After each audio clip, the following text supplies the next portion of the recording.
Well, another year is about to come to a close, and as such, I'm reminded of some of the good times we had, and some of the crazy times, some of the tragic times, some of the scary times, and some of the cringy times. But more importantly, when I went back to look at all the fabulous Yuri times for this list, I was surprised by the unusual amount of Yuri-friendly anime this year. It's now 2018, obviously, but I think we can count our lucky stars that the anime industry is wising up to the sleeping powerhouse of a genre. Now, the same rules as before. I'll count down my favoriteest Yuri ships that debuted this year, which means no ships from anime that had 2025 sequels. Sorry, Nichikazaki. I mean, that just wouldn't be fair anyway. And as always, spoilers up the wazoo. And with that out of the way, let's get this party started.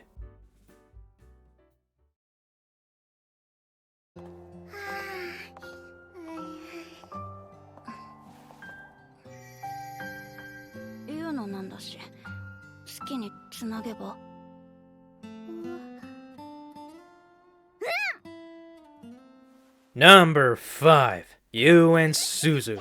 Bad Girl. One of the most blatant Yuri anime this year was unfortunately overshadowed by another really blatant Yuri anime airing in the same season. More on that soon. Nonetheless, I enjoyed every moment of it, because it was packed with some of the most useless lesbians to ever tickle your funny bone. Two of which are protagonist and self-proclaimed bad girl Yutani Yu, and her snarky, pseudo-delinquent childhood friend Suzukaze Suzu. This is a formula that stood the test of romantic comedy time. Den's protagonist pines for a girl who is by all accounts way out of her league, and childhood friend of protagonist has to deal with her shenanigans while her feelings for her go unnoticed. A dynamic that can make you both laugh and cry. Suzu is easily my favorite character in the series, not only for her mostly divine purity and a cast of perverts, but also because I have a special softness for childhood friends and third wheels. Why do you think Yo and Ayumu are a goddess here? Her tale is like a Shakespearean tragedy. Not only is she afflicted by the dreaded childhood friend curse, but the girl of her dreams is hopelessly in love with a vexing lady killer who pokes all of Suzu's conceivable buttons. It's like the worst kind of Spawn RNG. But on top of that, the anime manifests hilarious ways for Suzu and Hattori to get into romantically misunderstood situations, which only fuels you and a certain siscon's jealousy.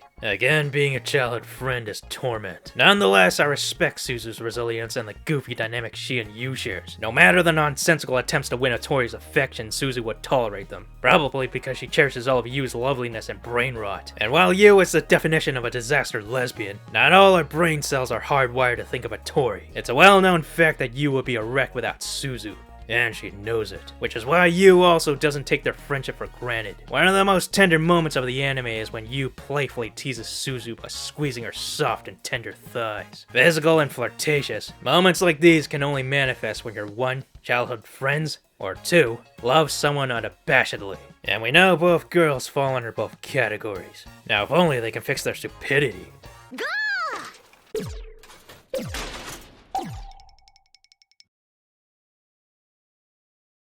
マリーさんは朝からお姉さんが来て遊びに連れて行かれました。あの二人そのうち一緒に暮らし始めるんですかね。だったらちょっと寂しく。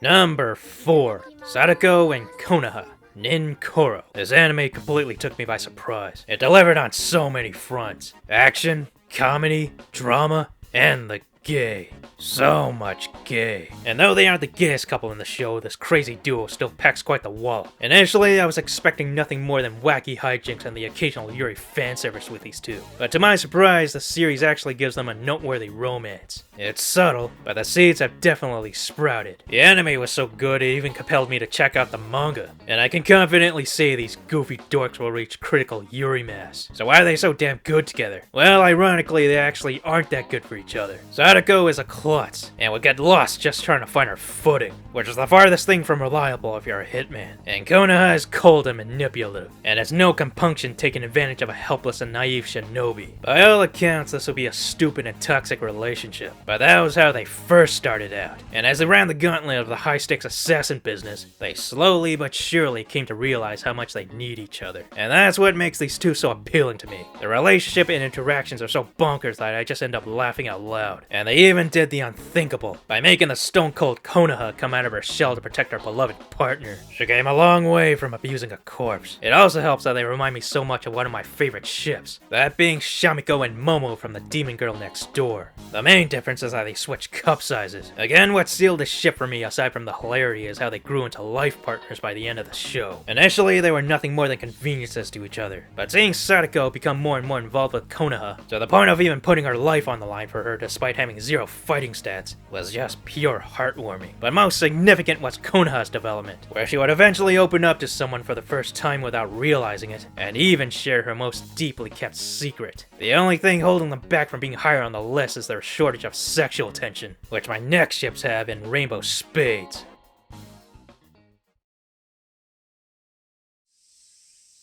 私もね、レナちゃんに言おうかと迷ってることがあって。1番線を列車が通過します。私、レナちゃんのこと。Number 3.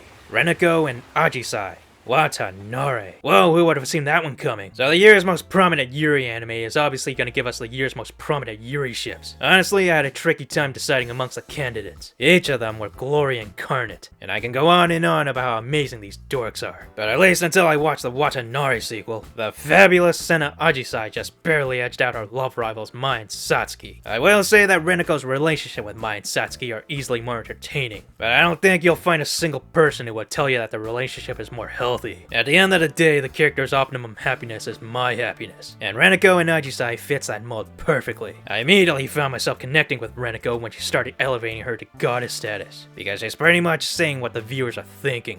Damn, you fine. Now, to be fair, Renako does this with the other girls too, but there was always something different with Ajisai. Renako puts her on the highest pedestal, and isn't shy about how aroused she gets when orbiting her. It's actually quite similar to how Tomoko feels around Asuka from Watamote. We have a hopelessly introverted protagonist who befriends a benevolent goddess, and can't help but feel like they're a mere ant in their presence, but at the same time also quietly having lewd and lascivious thoughts about them. Incidentally, Tomo Asuka is also my favorite Watamote ship, and not just because it's full of cringe. But to cap it off, we get a fantastic arc between these two lovebirds. Out of all the arcs though, it is the most straightforward. Pun totally not intended. But there's so much about it I want to talk about. I think the best way to sum it up is this scene in episode 11. Mai and Ajisai were discussing the relationship with Renako, and Mai bluntly expressed her feelings for the pink Casanova. This then forced Ajisai to address her feelings for Renako for the first time, which led to the uncomfortable blessing she gives to Mai. Part of Ajisai's character arc is that she constantly puts the needs and happiness of others before her own, and she repeats this by wishing Mai luck in her romantic pursuit. Just then, the Yuri goddess gave her the revelation she needed. A bubbly Renako suddenly appeared before her, which activated feelings that can no longer be held back. Scenes like these are what I would call pitch perfectly executed, and a constant reminder of why I love Yuri so much. And I still haven't even mentioned the entirety of episode 10 yet, which was a laundry list of pure Yuri fan service. It's kind of amazing the only thing Mai and Satsuki have an advantage on are their kisses with Renako. So the instant Ajisai and Renako's lips touch, it's game over. Game over, man! It's game over! Hinakoの大親友の八代美子です。よろしくね、あほみさん。しおりでいいですよ。Number 2. Hinako and Shiori and Miko. A monster wants to eat me. Following Watanare, we have Watatabe. And later I might even go over my appreciation of Ken Watanabe. I've been singing the praises of this supernatural love story long before the anime even debuted, so I have the authority to comment on all its toxicity and staggering innuendos. The only thing I didn't notice before is just how freaking similar Watatabe is to Twilight. And Twilight is the greatest love story ever told. And by greatest, I mean funniest.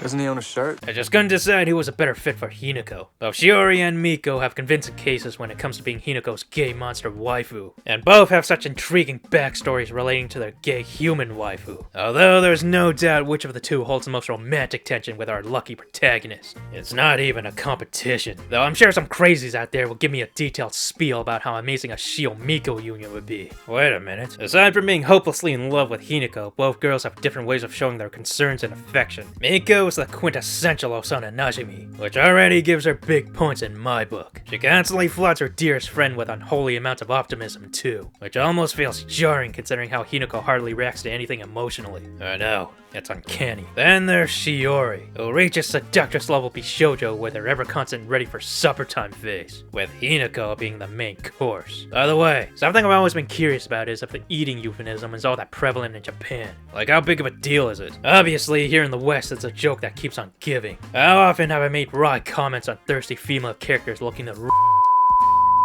nectar? This also plays into the heavy subtext of the series. Almost every time eating is brought up, it's done in such a suggestive way. It also can't be a coincidence that Shiori and Miko are a mermaid and kitsune respectfully, mythical creatures often associated with seducing humans, usually by deceiving them first. And I think that's why this trio lands a special place in my heart. They represent the classic fairy tale love story, just with a darker and spicier spin. Plus, I'm privy to love triangles, especially those that can lead to a menage a trois. It might take some convincing, but I'm sure Miko will come around to it eventually. They always do. Alright, before I get to my number 1, as usual we have some honorable mentions to list off. Knock 'em dead, ladies.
Number 1, Lilisa and Otoha. Rock is a lady's modesty. One of my favorite anime of the year, and surprisingly gave us one of my favorite ships of the year. People who follow me will know just how much I adore this show. Just like Ninkoro, it's an endless Yuri fountain, and goes super hard into its crazy premise. But unlike Ninkoro, Rock Lady's protagonists have them beaten in the libido department. At first, I really expected them to be akin to Yumiko and Mary from Kakagurui. And that's definitely a good way to put it. But honestly, Oto Lily is what you get when you really commit to the relationship, and dial the sexual tension even higher than the already spicy drip of Kakagurui. Every time these two are on screen together, I can practically feel the lesbian ecstasy about to come bursting out. Rock and roll is simply how it manifests itself in a less crass manner, which means once the curtains go down, it'll be the messiest, sloppiest, and moistest rock session in all of Yuridom. Just like Watanare, the show's rife with lesbian euphemisms, but they're all so shamelessly blatant I just couldn't stop laughing. We even get a total of 4 different Yuri BDSM imagery featuring our main couple, which satisfies the naughty boy inside me. But it'd be a massive disservice to claim Oto Lily is all sexy time without substance. They grew a lot as characters thanks to their constant prodding to become better. Obviously, Otoha brought Lilisa out from her new rigid philosophy, and reminded her how important it was to remain true to her passions despite societal expectations. And by the end of the season, Lilisa even got Otoha to deviate from her self-pleasuring ways, proving to her that she can get her rocks off from making the audience feel the same high she does. However, I wish it was built up a little more. And also, there's no particular reason why Otoha couldn't just participate in the final rock battle and not get off from it, despite the main goal being to win over as many fans as possible. I mean, the guidelines were pretty much the same as the first rock competition, and we saw how hard she came from that. Whatever. The point being, they constantly whip each other in shape with their vulgar words of encouragement, and it's not hard to get behind two girls whose idea of a good time is to make each other sweat so hard until reaching the point of sweet euphoric release. And the rock and roll is fun too.